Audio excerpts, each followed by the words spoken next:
Hello बच्चों, let's read this question. The question says state true or false. All the molecules in a given sample of gas move with same speed.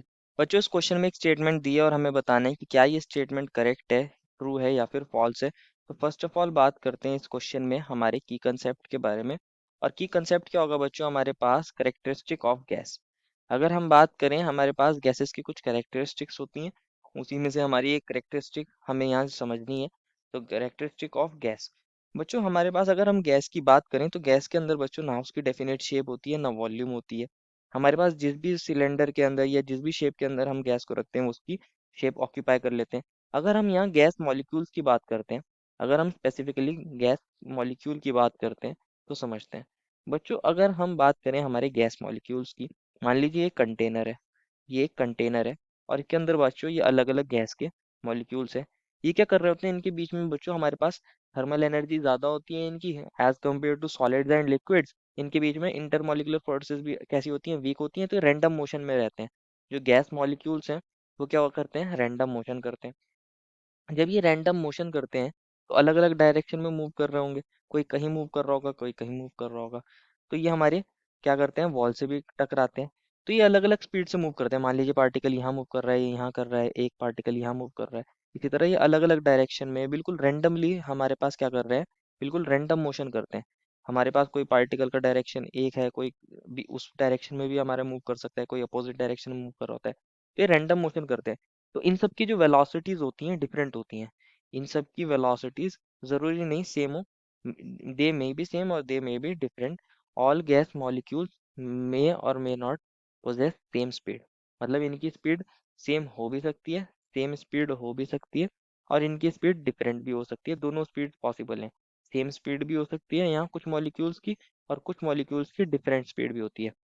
हम लिख सकते हैं some have same speed, some have same speed, some have different speed. Some have, क्योंकि इनके अंदर अगर आप देखोगे ओवरऑल सबकी स्पीड कैसी है, डिफरेंट है। हर मॉलिक्यूल की सेम स्पीड हो ऐसा पॉसिबल नहीं है।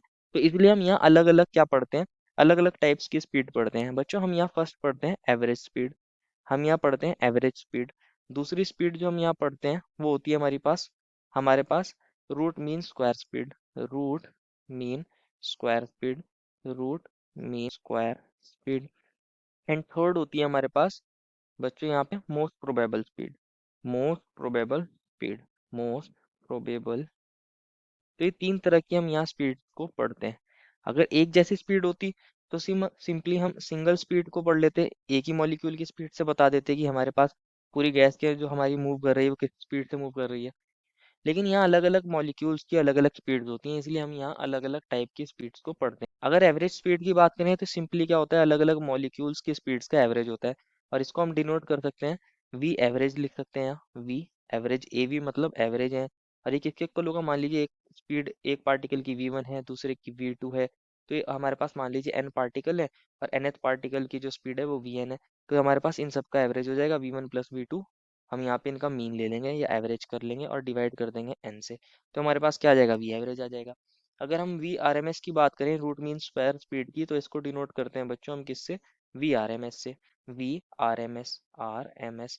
और इसमें क्या करते हैं, हम स्क्वायर करते हैं सभी स्पीड्स को और उनको ऐड करते हैं और उनका मीन ले लेते हैं। मान लीजिए V one square plus V two square plus इसी तरह सभी स्पीड्स का स्क्वायर करेंगे और इनको ऐड करेंगे और इनका एवरेज ले लेंगे। और फिर लास्ट में क्या कर देंगे, इनका अंडर रूट निकाल लेंगे। क्या निकाल लेंगे, अंडर रूट निकाल लेंगे। ये होती है हमारे पास root mean square speed. And third होती है हमारे पास मोस्ट प्रोबेबल स्पीड। इसको डिनोट कर सकते हैं हम वी एम पी से, मोस्ट प्रोबेबल स्पीड है।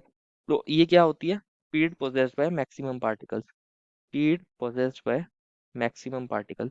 कि हमारे मैक्सिमम पार्टिकल्स की स्पीड कैसी है, हमारे मैक्सिमम पार्टिकल जो स्पीड ऑक्यूपाई करते हैं, जो उनकी स्पीड्स होगी मैक्सिमम पार्टिकल की स्पीड, वो हमारी मोस्ट प्रोबेबल स्पीड होती है। Speed possessed by maximum particles, bye maximum particles. तो ये हमारी अलग अलग स्पीड्स होती हैं बच्चों, अलग अलग स्पीड्स होती हैं।